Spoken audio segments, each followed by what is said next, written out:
আরে তুমি মেয়ে হয়ে মদ খাচ্ছ? তো কি ভুল করেছি? মেয়ে হয়ে মদ খেতে নেই? এটা কোন বইয়ের পাতায় লেখা আছে যে মেয়েরা মদ খাবে না, ড্রিঙ্ক করবে না?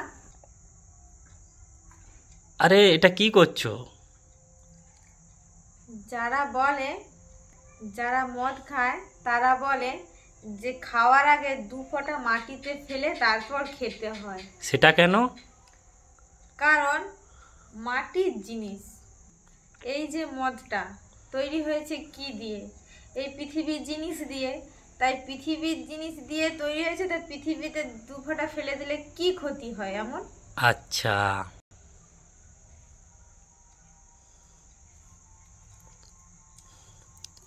আরে তুমি এত ড্রিঙ্ক করছো কেন? এই যে বললে এত ড্রিঙ্ক করছো কেন, তাহলে ড্রিঙ্ক কথাটা বলছি কেন তাহলে শোনো। এই যে আমি ড্রিঙ্ক করছি, এই ড্রিঙ্ক শব্দটা এমনি এমনি তৈরি হয়নি। এটা হচ্ছে DRINK, 5টা অক্ষর। এই যে 5টা অক্ষর, প্রত্যেকটা অক্ষর একটা করে প্যাকের সঙ্গে সেটিং করা রয়েছে।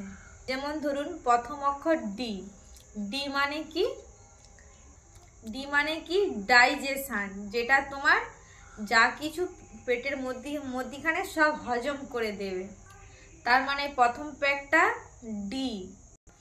আর দ্বিতীয় শব্দ হচ্ছে আর, মানে এই দ্বিতীয়বার এই যে দ্বিতীয় প্যাকটা নিলাম, এটা খাওয়ার পর রিল্যাক্স হয়ে যাবে। আর মানে রিল্যাক্স, মনে একটা ফুর্তি ফুর্তি ভাব আসবে এই দ্বিতীয় প্যাক খাওয়ার পর। যে তৃতীয় প্যাক হচ্ছে আই। আই মানে ইন্টেলিজেন্ট, মানে এই তৃতীয় প্যাক খাওয়ার পর নিজেকে বুদ্ধিমতী মনে হবে। আই মানে ইন্টেলিজেন্ট। নিজেকে এই তৃতীয় প্যাকটা খাওয়ার পরে নিজের সব বুদ্ধি খুলে যাবে। মোট কথা তুমি ইন্টেলিজেন্ট হয়ে যাবে।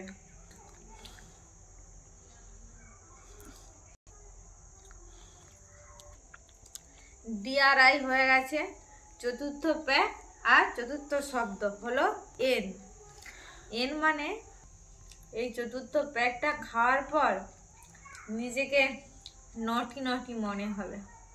সুন্দর সুন্দর মুখ থেকে কথা বেরোবে, সুন্দর সুন্দর হাসি বেরোবে। জমে থাকা মনে যত দুঃখের কথা, আনন্দের কথা সব বেরিয়ে যাবে। তারপরে নম্বর হলো 5 নম্বর প্যাক খাওয়ার পরে 5 নম্বর মানে কে। 5 নম্বর প্যাক খাওয়ার পরে নিজেকে পুরো রাজা রাজা মনে হবে। কে মানে কিং। এই 5 নম্বর প্যাক খাওয়ার পরে নিজেকে পুরো রাজা রাজা মনে হবে। তার মানে ড্রিঙ্ক শব্দের মানেটা পেলে তো? মেয়েদের যে ড্রিঙ্ক করতে নেই, এটা কোনো বইয়ের পাতায় লেখা নেই। দেখো, ড্রিঙ্ক করলে ডাইজেশন ঠিক হবে, ইন্টেলিজেন্ট মনে হবে, রাজা রাজা ফিল করবে, আর নিজেকে রিল্যাক্সড ফিল করবে, রাজা রাজা ফিল করবে। এটা